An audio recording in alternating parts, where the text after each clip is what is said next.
Vamos a comenzar entonces nuestras clases del Seminario de Investigación de Historia Moderna. Ya tuvimos nosotros la primer clase en donde conversamos acerca de la materia, de cómo se organiza la materia, y comenzamos ahora con nuestro primer tema, que como les dijimos en la primera clase, va a abarcar 2 semanas hasta entregar el trabajo práctico. El primer tema entonces, como dice la diapositiva, es la elección. Con respecto a la elección del tema, empezamos realizando algunas consideraciones acerca de lo que es un tema de investigación y lo importante que es para nosotros, porque ese es nuestro objeto de estudio, eso es a lo que le tenemos que prestar atención, por eso dice nunca hay que perderlo de vista. Muchas veces en las investigaciones no se llega a un fin, no se llega a terminarla justamente porque empiezan a aparecer subtemas o otros caminos que nos distraen, que nos llevan por otra ruta y perdemos el sentido que tenía nuestra investigación desde un comienzo. Por eso es tan importante que no perdamos de vista ese objeto de estudio que nos hemos propuesto. En el caso de lo que nosotros le estamos proponiendo para este año, ese objeto va a ser probablemente una persona que haya dejado un texto autorreferencial. Y también, como se va a ser el objeto, por supuesto, el contexto en el que vivía esa persona. Pero es más importante la vida de la persona y lo que nos dice la vida y el texto autorreferencial que todo el contexto. A eso hay que ir dándole distinto valor. Lo primero que hay que hacer, por supuesto, es seleccionar el tema, y en eso van a influir mucho los gustos personales. Por ejemplo, sé que a Adelina le interesa la música y que va a elegir algo que tenga que ver con la música. También la formación de cada uno, porque ese es el esquema mental en el que uno se mueve, y eso también va marcando si a alguien le interesa más lo político, a otra le interesa más lo social, a alguien le puede interesar más lo religioso, o pueden tener mayor interés por lo que tiene que ver con la cultura en general, o con un aspecto de la cultura como la música en particular. También es muy importante tener en cuenta el material con que vamos a trabajar. Nosotros, justamente en nuestro proyecto, el valor que tiene, el valor agregado, es trabajar con fuentes y que esas fuentes sean textos autorreferenciales. Por eso, lo primero que hay que hacer, además de elegir un tema o intuir un tema, es ver si tenemos la autobiografía, si tenemos el texto autorreferencial. Eso nos va a marcar mucho. Por eso les he puesto lo que nos proponen las profesoras, porque eso nos va a marcar mucho. Bueno, ese tema tiene que ser acotado, o sea, tiene que ser un objeto abarcable, un objeto que yo pueda observar en profundidad, porque a veces uno se podría proponer como objeto de estudio toda la sociedad española del siglo XVII. Bueno, eso da para varios tomos, no es el sentido de este trabajo. En cambio, si yo me propongo estudiar sobre una persona y si a esa persona tenía alguna actividad especial o alguna relación especial con una institución, con una actividad cultural, con una actividad educacional, por ejemplo, dedicarme a estudiar especialmente a esa persona y en relación a esa actividad, ni siquiera toda la vida de la persona. Entonces, mientras yo más acotado, más cortito, más especificado sea el tema, eso me va a dar la oportunidad de que la investigación sea más profunda. Bueno, y usamos muchas veces la frase de la doctora Elvia y Fabio, que alguna vez se la escuchamos, no es que la haya escrito, se la escuchamos a ella, y nos pareció que realmente es muy ilustrativa. Ella decía, no hay que nadar mucho, sino bucear en la profundidad. Estaba justamente hablando de un trabajo de investigación y decía, nada demasiado, bucea poco. Ese era el problema de ese trabajo, no tenía profundidad. Y eso, por eso es tan importante elegir un buen objeto y no moverse de ese objeto de estudio. Y nosotros tenemos que consignar ese objeto, o sea, tenemos que darle un nombre, tenemos que hacer una referencia. Por eso es que tenemos que decir de ese objeto que vamos a estudiar, qué es lo que se ha estudiado y qué es lo que no se ha estudiado, porque ese sería el foco de nuestra investigación, nuestro tema, como dice ahí, o como las profesoras que se dedican a guiar trabajos de tesis, especialmente doctorales, dicen que eso puntual, eso tan específico que yo voy a investigar es el nicho del trabajo. Bueno, ahora, yo ya tengo un tema, por ejemplo, un músico, la vida de un músico, las partituras de un músico, o en el caso mío, por un tema que es el estudio de los teatros callejeros que existían en España en el siglo XVI y, digamos, las relaciones entre las personas que formaban parte de ese mundo del teatro. Ahora, yo ese tema lo tengo que transformar en un problema, porque ahí va a estar la investigación. O sea, ese tema yo lo tengo que transformar en una pregunta. En uno de los libros que nosotros les aconsejamos, que es el de Bloom, ahí justamente trae una serie de ejercicios en los primeros capítulos que los pueden leer y si quieren los pueden hacer, son muy interesantes, donde dice, bueno, piense en un tema. Por ejemplo, a alguien le puede interesar el estudio de un conde o el estudio de un artesano, del cual que haya dejado cartas o textos autorreferenciales. O por ejemplo, como yo trabajé el año pasado sobre Quevedo, que ha dejado muchas cartas. Bien, entonces yo me tengo que preguntar, ¿por qué estudio a Quevedo? Porque está relacionado con el poder, porque es un poeta, porque manifestaba la mentalidad de la época. ¿Y para qué lo estudió? Para conocer mejor de España, para conocer mejor la cultura, para conocer mejor la vida de un artista. ¿Y cómo lo voy a hacer? A través de esas preguntas, el tema ya no queda solamente en la vida de Quevedo, sino que empieza a tomar otra dimensión y otra investigación a donde van a surgir en algún momento aquellos espacios vacíos, que es lo que yo tengo que encontrar para que mi investigación también tenga algo de original. Booth, este autor que les recomendamos su lectura, dice, así es como se comienza la mayoría de las investigaciones significativas, por una convención intelectual que una sola persona siente la necesidad de calmar. Pero en un momento, un investigador debe decidir si la pregunta y su respuesta pueden ser significativas. En ese punto, el investigador debe ver su tarea de forma diferente. Debe intentar no solo resolver una pregunta, sino también plantear y resolver un problema que cree que otros debieran reconocer que vale la pena resolver. O sea, nuestro tema se tiene que transformar a través de estas preguntas en un verdadero problema, algo original que resolver.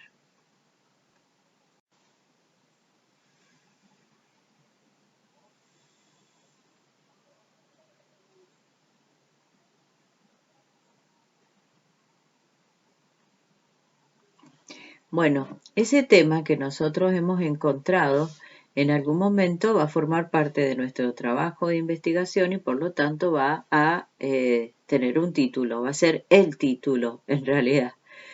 Por eso es bueno aprender cómo expresamos esos títulos.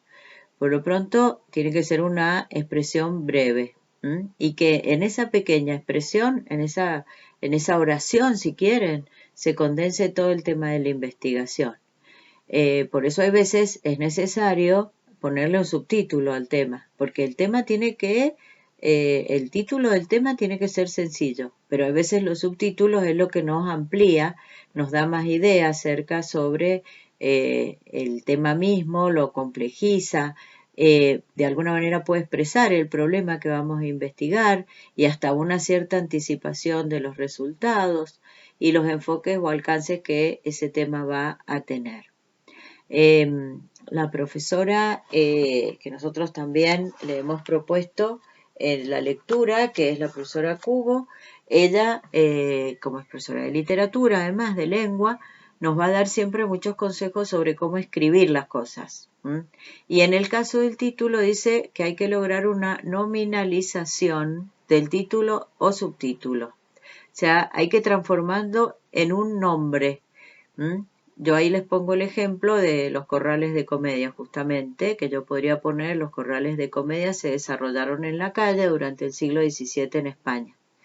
Si yo quisiera hacer un trabajo de investigación sobre ese desarrollo en la calle, cómo eran, etcétera, lo nominalizo, lo hago un nombre, sacando el sujeto, los corrales de comedia, y con el verbo lo transformo en el nombre. Entonces, en vez de ser los corrales de comedia se desarrollan, es el desarrollo callejero del teatro español en el siglo XVII. Lo nominalizo. Y así, bueno, lo pueden practicar con el tema que a ustedes les interese. Ya después eso lo podemos charlar. Y en el mismo título tienen que estar las palabras claves de la investigación, o sea, del mismo título salen las palabras claves, porque ahí está condensado lo más importante, o de lo que trata, si quieren, el tema en el mismo título. Y ahí les pongo entonces algunos ejemplos para que tengan.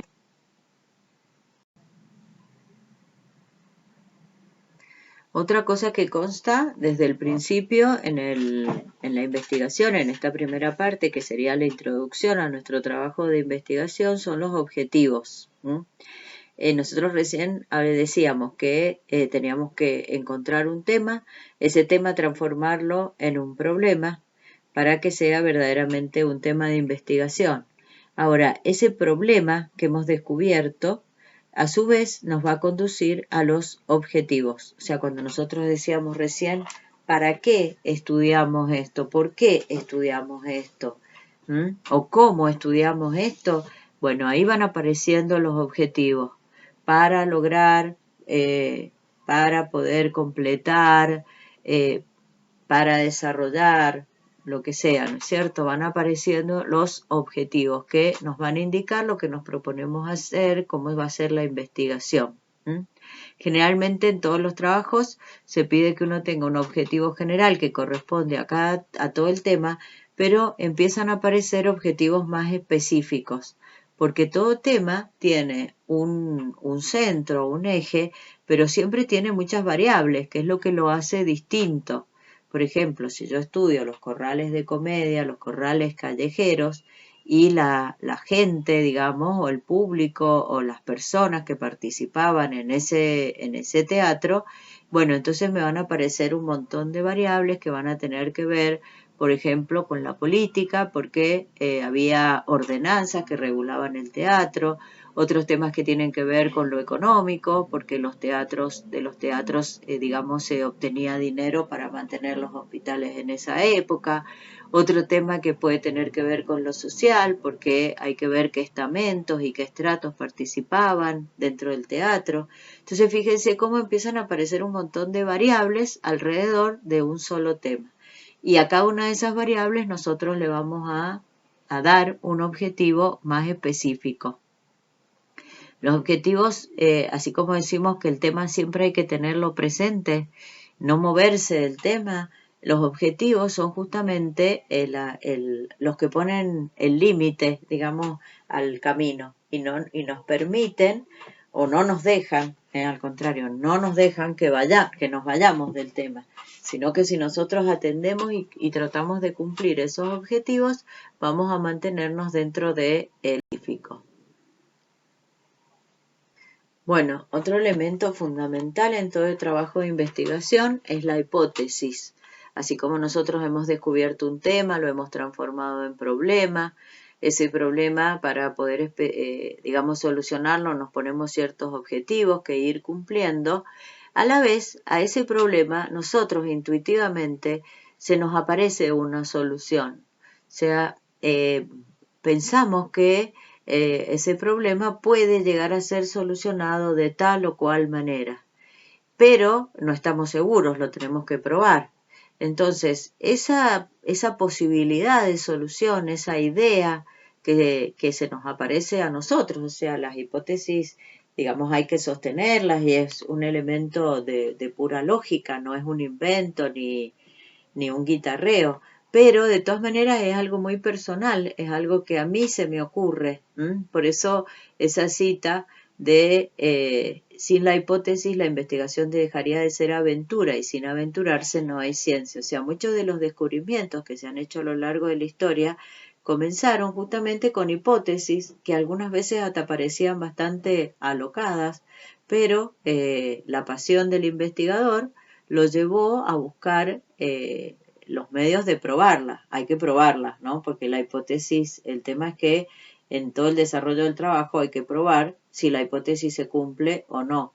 Tal vez no se cumpla y entonces el trabajo tenga que reconocer y el fruto sea justamente reconocer que no se cumplió la hipótesis.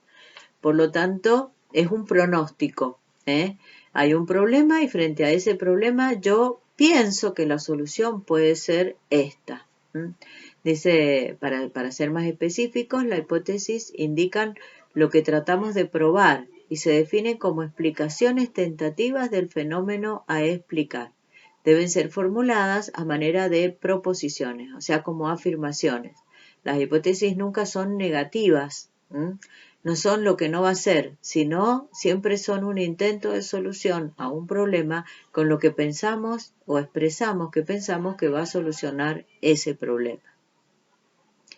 Bueno, por eso esa relación entre el problema, que serían las preguntas que nos hacemos, y las hipótesis, que son las respuestas que nos hacemos. ¿Por qué conjetural? Porque la tenemos que probar. Ahí viene el trabajo de investigación, ahí viene el desarrollo. Pero en primer lugar, nosotros estamos pensando en una respuesta posible. También les pongo acá en la diapositiva una nota. Dice, en todo trabajo de investigación hay una hipótesis, pero por las características de nuestro seminario de investigación no lo vamos a considerar esencial. O sea, nosotros no les vamos a pedir en este trabajo de investigación que ustedes van a hacer que desarrollen una hipótesis, porque muchas veces la hipótesis está más relacionada con las tesis de doctorado, tesis de licenciaturas, maestrías, etcétera. Tiene, bueno, el peso de la novedad y de todo un montón de cosas que no es la idea. Ustedes saben que esta materia no es, o sea, es importante, pero no es tan importante el tema que van a investigar como que hagan una buena investigación, o sea, que hagan una buena práctica de la investigación. A eso apunta. Por eso la aclaración, para que no se vuelvan locos con el tema. Bueno, también tenemos el tema de... Bueno, como les decía, a ustedes lo que les estamos pidiendo como trabajo práctico es que elaboren lo que podría llegar a ser la introducción del trabajo. Todos los trabajos prácticos van a tener la misma característica, son borradores. Obviamente después ustedes se van a dar el tiempo específico para escribir este trabajo de licenciatura que puede tener entre 15 y 20 páginas, podría llegar a ser, con todas sus partes. Pero para ir, digamos, haciendo más práctico este cursado, y porque la idea es que ustedes una vez que terminen el cursado no se les alargue tanto la realización de este trabajo, es que les vamos pidiendo estos borradores. El primer borrador corresponde a la introducción. Y entonces lo que le presentamos acá son las distintas partes que ustedes tienen que tener en cuenta al escribir esa introducción. En primer lugar, la presentación del tema. O sea, tienen que decir sobre qué van a investigar. El siguiente trabajo se dedicará a investigar acerca de la vida de tal persona a través de los textos autorreferenciales que este personaje ha dejado a través de cartas, etcétera, lo que ustedes vayan a trabajar. O sea, se dice sobre lo que se va a trabajar.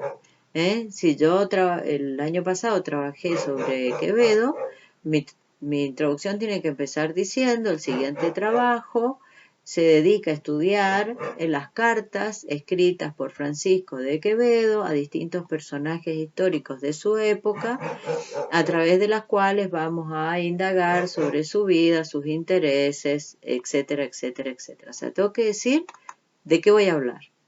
En segundo lugar, ponemos la hipótesis. O sea, ahí ya planteamos el tema como un problema y su posible solución.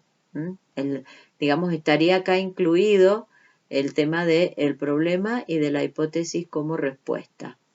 En tercer lugar, los objetivos de los que hablamos recién, sintéticamente, pero hay que dejar expresados cuáles son los objetivos del trabajo. Y en cuarto lugar, dice una anticipación o anticipo de los resultados generales, porque uno tiene que decir qué espera con el trabajo que va a realizar.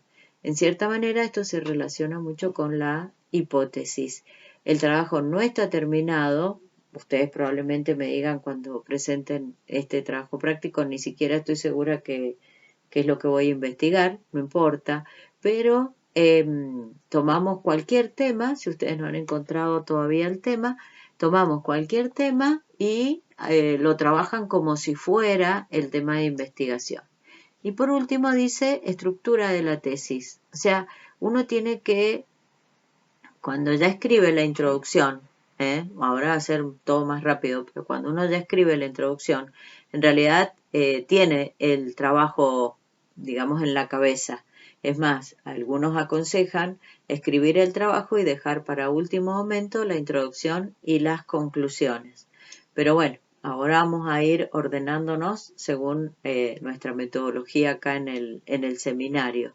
Entonces, en cierta manera, ustedes podrían pensar cuál va a ser la estructura de la tesis. Por ejemplo, volvamos al caso de Quevedo. Entonces, en los dos últimos párrafos de la introducción, yo tendría que poner, en el siguiente trabajo, vamos a realizar un análisis de las cartas de Quevedo como textos autorreferenciales. Los vamos a analizar no solamente en lo que dicen, sino en su calidad como textos autorreferenciales, atendiendo a las teorías y a los trabajos que nos informan sobre lo que es un texto autorreferencial, punto. En un segundo momento vamos a analizar el contenido de las cartas para indagar acerca de cuáles son los temas que están expresados en ellas para poder hacer así una referencia a esos temas. Y por último, vamos a proponernos descubrir si las cartas de Quevedo, concretamente en este caso, nos han servido para conocer mejor la relación de un hombre de letras con el poder, con su situación social y cuáles son las angustias o problemas que en sus textos se expresan. Por ejemplo, o sea, yo en 3 o 4 párrafos o en 3 o 4 oraciones conté lo que voy a hacer, conté de qué va a tratar mi trabajo. Eso sería. Bueno, por último, les dejamos esta frase. Estamos abiertos a las preguntas. No vamos a hacer muy largo esto para que no sea cansador. Hemos tratado de resumir porque la virtualidad nos exige ser así sintéticos y ser concretos. Entonces, dejamos ahora abierto a las preguntas y a que ustedes traten de practicar lo que les hemos propuesto para poder realizar el trabajo práctico. Es muy importante la lectura de la bibliografía, tanto el texto de Cubo como el texto de Voss, los dos son muy importantes. Y les dejamos entonces esta última frase. Se pueden aprender muchos procedimientos para investigar, pero eso sirve de muy poco si no se ha aprendido a pensar. O sea, la invitación de este curso es a pensar. Total, es un borrador. Y ahí lo